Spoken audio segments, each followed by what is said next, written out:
Hey guys, in this video I will show you how to get IONOS email on Gmail. Alright, so let's begin with the video. So, in order to get your IONOS email on Gmail, you have to follow these steps. Let's start by opening your web browser and heading to Gmail. Once you're in your inbox, you'll find the settings gear icon in the upper right corner of your Gmail interface. Give that a click. A drop-down menu will appear, but what we're looking for is the See All Settings button. That's your gateway to integrating your IONOS email with Gmail. Clicking on See All Settings will open a comprehensive settings menu.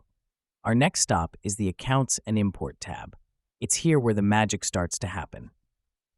Once you're in, you'll notice several sections, but our focus is on the one titled Check Mail from Other Accounts. Within that section, look for the link that says Add a Mail Account. Clicking on it will open a new window prompting you to enter your IONOS email address. Type it in carefully, double-check for any typos, and then proceed to click Next. Gmail will then request verification of your email address. This step is crucial as it confirms your intentions and secures your email setup. Go through the verification process as directed.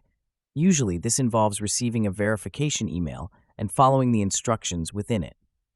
And there you have it. By now, you should have successfully added your IONOS email account to Gmail, allowing you to manage your professional emails directly from Gmail's familiar interface. And that's it. So that is how you can get IONOS email on Gmail. So that's all for this video. Thanks.